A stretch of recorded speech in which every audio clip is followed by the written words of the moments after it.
पंचांग के अनुसार प्रत्येक वर्ष फागुन माह के कृष्ण पक्ष की सप्तमी को सबरी जयंती मनाई जाती है। हिंदू मान्यता के अनुसार अगर आप श्रद्धा पूर्वक माँ शबरी की पूजा करते हैं तो इससे इंसान को ऐसे ही भाव की प्राप्ति होती है जैसे भगवान राम के लिए माँ शबरी का था। साल 2024 में सबरी जयंती 3 मार्च 2024 दिन रविवार को है। सप्तमी तिथि का आरंभ 2 मार्च 2024 को सुबह 7:53 पर हो रहा है और सप्तमी तिथि की समाप्ति 3 मार्च 2024 को सुबह 8:44 पर है।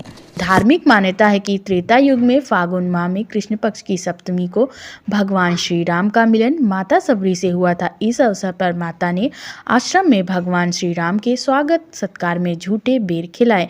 वहीं भगवान श्री राम ने बड़े ही चाव से झूठे बेर खाए। झूठे खिलाने के पीछे माँ शबरी की प्रेम भावना छिपी थी। माता सबरी को आश्रम में भगवान श्री राम को खिलाने हेतु कुछ नहीं मिला तो बेसुध होकर माता दौड़ी दौड़ी वन में गईं और बेर चुनकर आईं। अब माता के मन में यह कलमश था कि बेर तो कहीं खट्टे नहीं।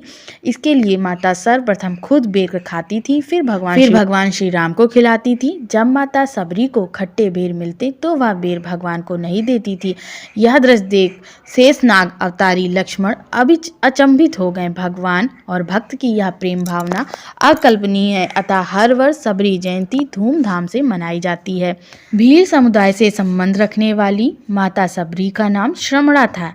ऐसी मान्यता है कि जब सबरी माता विवाह योग्य हुई तो इनके पिता और भीलों के राजा ने सबरी का विवाह भील कुमार से तय किया। उस समय विवाह के समय जानवरों की बलि देने की प्रथा थी जिसका सबरी ने विरोध किया और जानवरों की बलि प्रथा को समाप्त करने के लिए उन्होंने शादी नहीं की। इसके साथ एक अन्य कथा है कि इस कथा के अनुसार पति के अत्याचार से कुंठित होकर श्रमणा घर त्याग कर वन चली गई। वन में श्रमणा ने भगवान श्री राम की पूजा जप और तप की।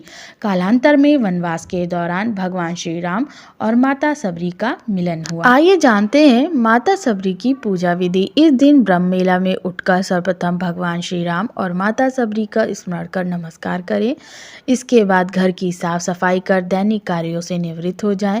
गंगा जल युक्त पानी से स्नान ध्यान कर नवीन साफ सुथरे वस्त्र धारण करें। इसके पश्चात आचमन कर अपने आप को पवित्र कर व्रत का संकल्प लें। भगवान श्री राम और माता सबरी की पूजा फल फूल दूर्वा सिंदूर अक्षत धूप दीप अगरबत्ती आदि के साथ करें। धार्मिक ग्रंथों में लिखा है कि सबरी माता और भगवान श्री राम को प्रसाद में बेर अवश्य भेंट करें। इसके पश्चात आरती करें।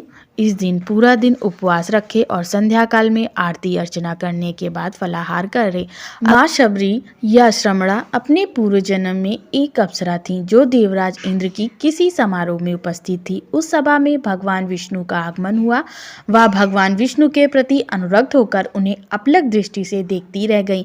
देवराज इस बात से क्षुब्ध हो गए और उन्हें श्राप दे डाले कि जा तू मनुष्य योनि में जन्म लेकर अधम जाति की स्त्री हो। वही अप्सरा रामावतार में इंद्र के शाप के कारण सबरी हुई तथा अपने भगवत अनुराग के कारण भगवान का दर्शन का सौभाग्य प्राप्त हुआ।